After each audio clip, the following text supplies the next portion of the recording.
author, poet, motivational speaker, Maya Angelou was very famous for saying a lot of different things that impacted a lot of different people. One of her quotes that is my favorite is quite profound.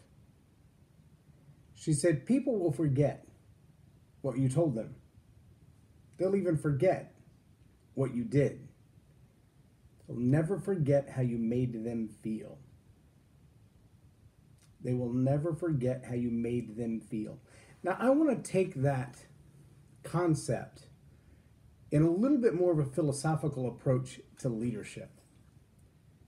See, there are some things that we do as leaders on a regular basis that, as much as we say they are about others, about the business, about society, about culture, if we're not cautious, they're really very selfishly motivated.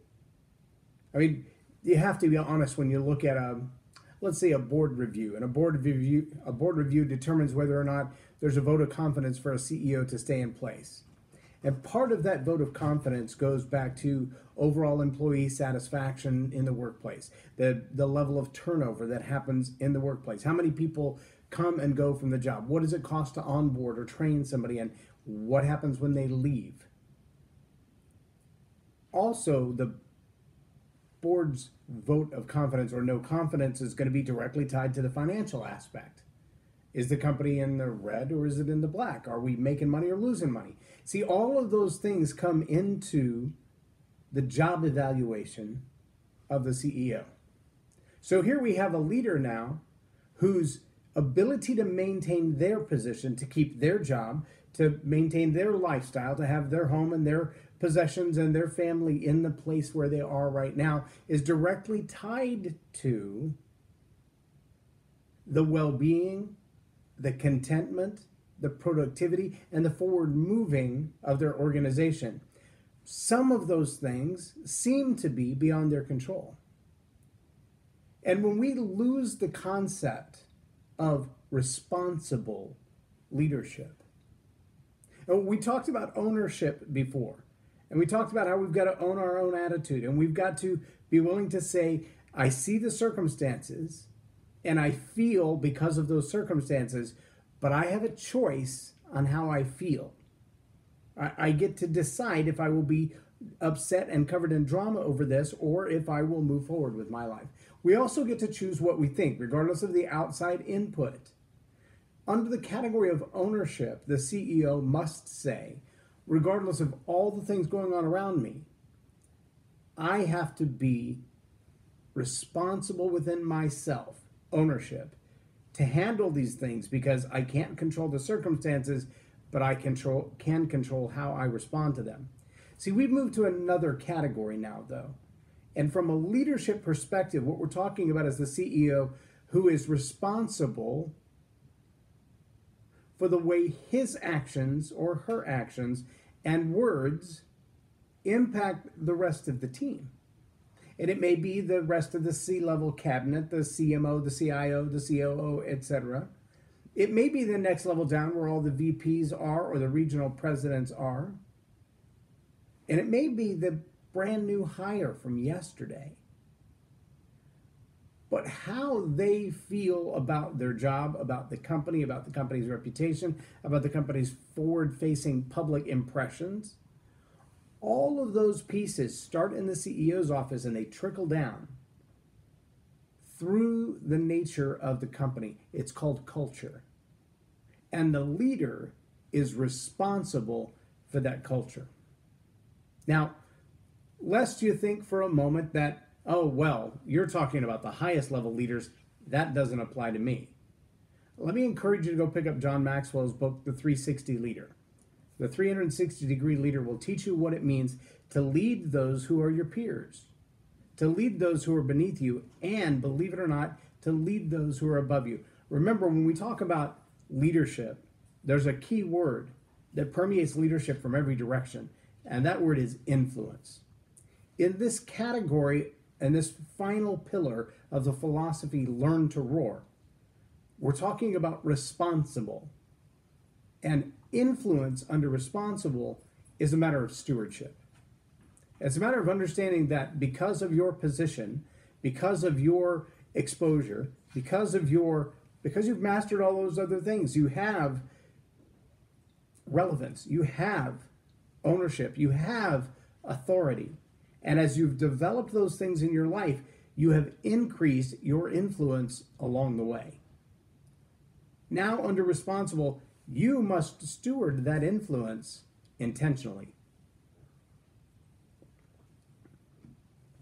If you're not intentional about what you do with stewardship of influence, you will find that that influence becomes manipulation. You will move people around within the organization. You'll manipulate funds and maybe even processes in order to manage and buoy your board confidence, so to speak. Now, let's just say you're an average employee, and I don't mean average in performance. I mean, you're kind of right in the middle of all of the employees in your organization. Or maybe you're an entrepreneur and you're thinking, well, I don't have a board that I have to answer to. I don't have to worry about manipulating those things to buoy my lifestyle, to buoy my position, to keep my job.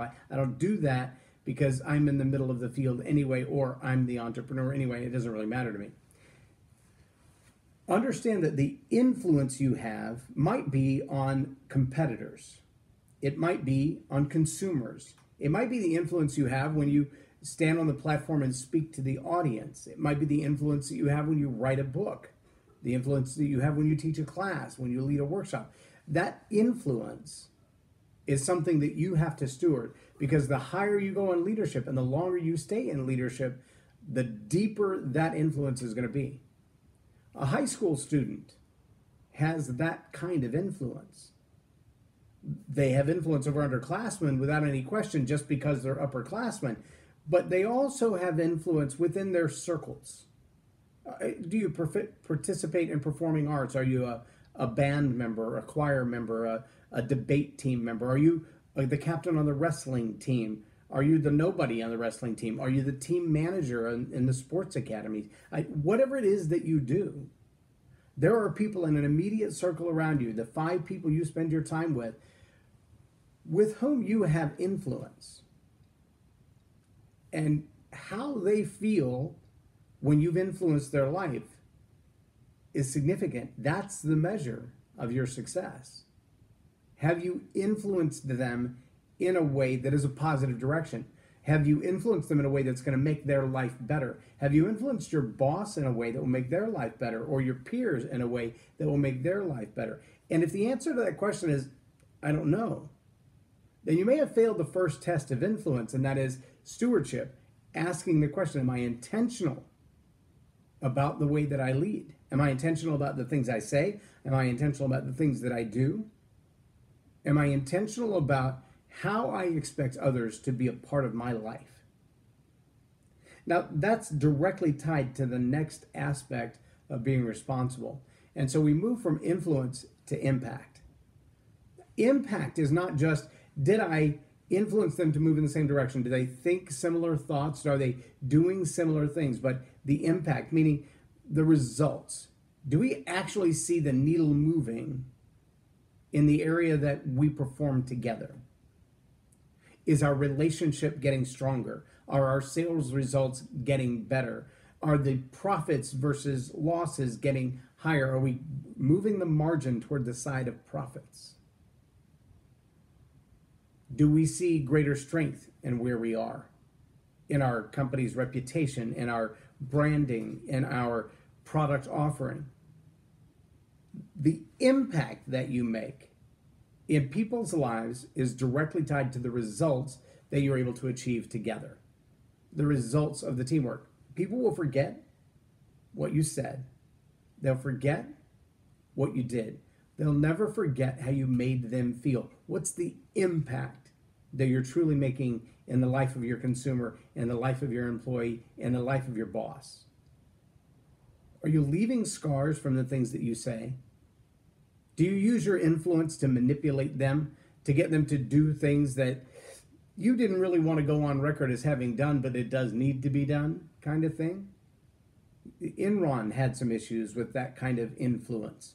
And the impact that they left was hundreds of thousands of people with their retirements gone. And a new law called Sarbanes-Oxley, a new way of accounting.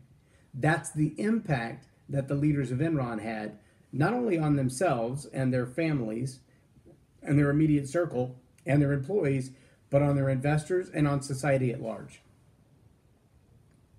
Because their actions weren't responsible for the way they made people feel, for the impact they left in society, many of them ended up in prison.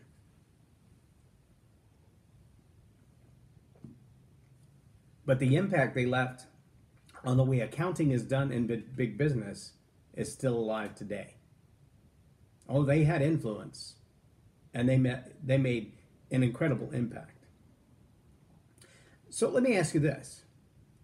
Does the influence and impact that you have on your immediate circle and the concentric circles around you, not just your inner circle, but the team that you work for or with, and the consumers that you provide services and products to, and society at large, will they be better because of what you've done?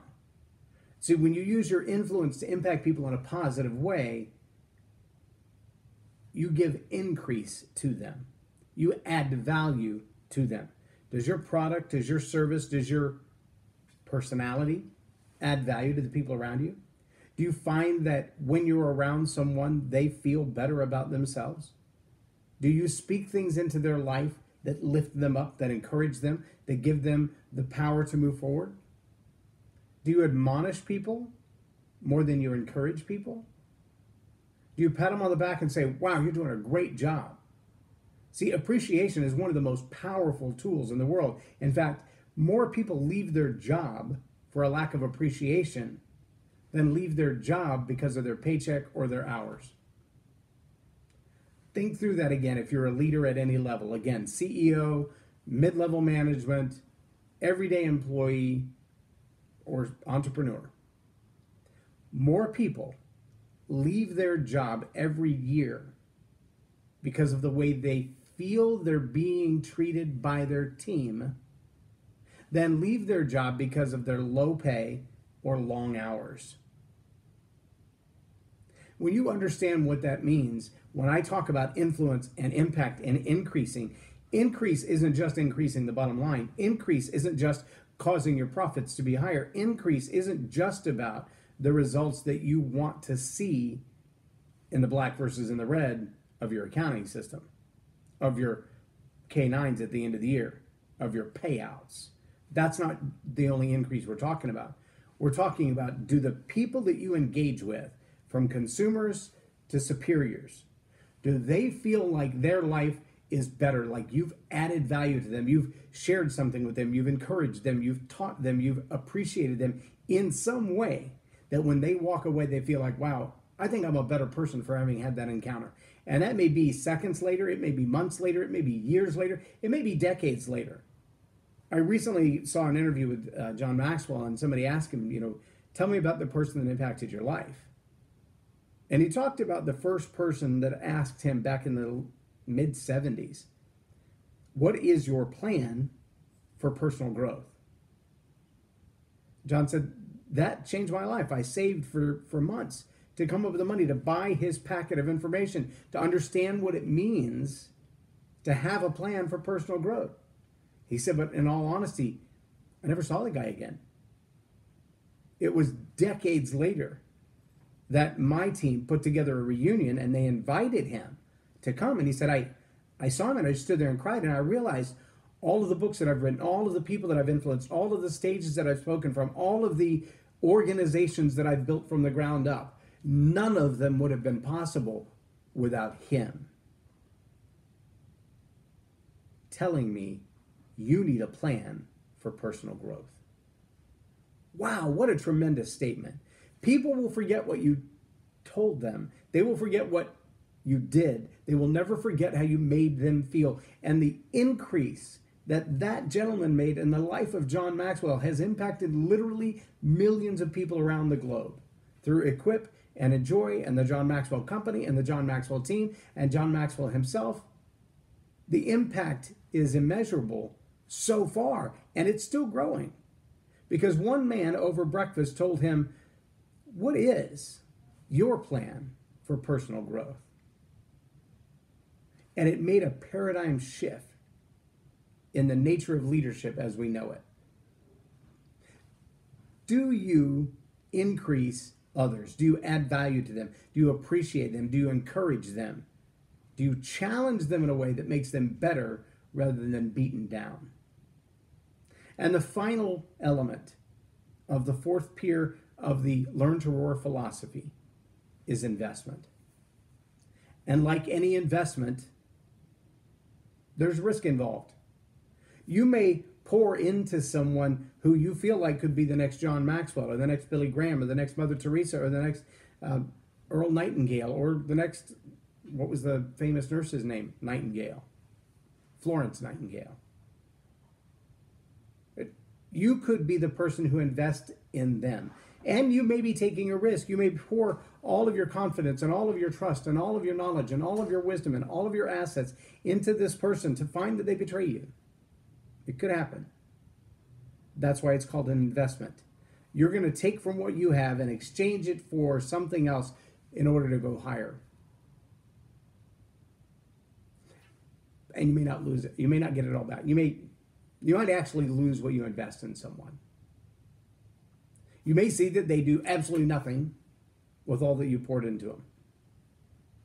Then we go back to the first element of Learn to Roar, responsible influence. It's stewardship. You don't want to keep pouring money into an empty bucket. I saw a video on Facebook the other day. A gentleman was trying to carry some water from one place to another, but the vessel he chose to carry it in was a laundry basket. A laundry basket may say 5 gallons on the bottom of it, but it won't hold anything because it's full of holes. The bigger the laundry basket, the more holes it has.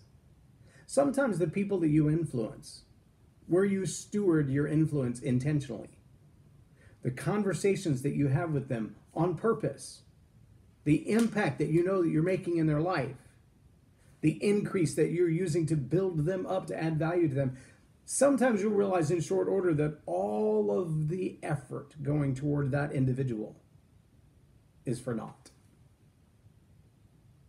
And sometimes you will make all that effort to influence, to impact, to increase, and you will feel like your investment was wasted because those people wander out of your life and you're like, where did they go?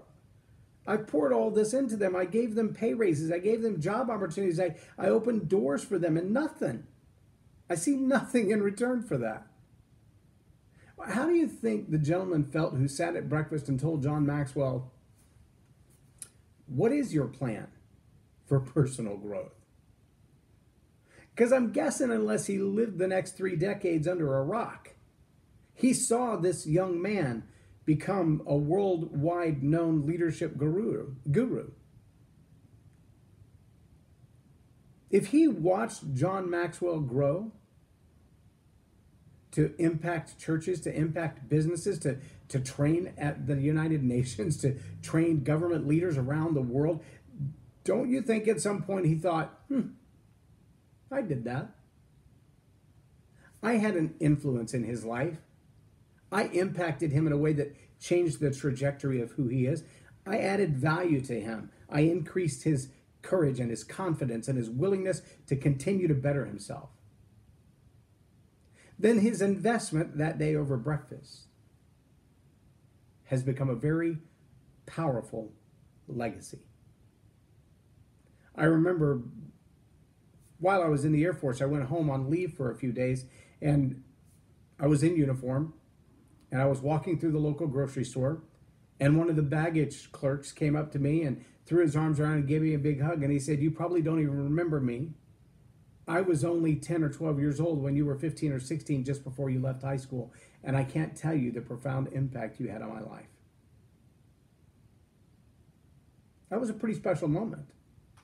Unfortunately, he went on to tell me the ways that I had impacted his life, and I wish I could undo that. Because I wasn't intentional about the influence that I had. I left scars and impactful wounds in his life that can't be undone easily. Oh, I increased his knowledge and I exposed him to things that would make his life different, but they weren't better different. Just being honest. Did I invest in him? Yeah. Did I leave a legacy? Sadly. I wish that I knew. I don't. I wish that I knew that he watched these videos every day.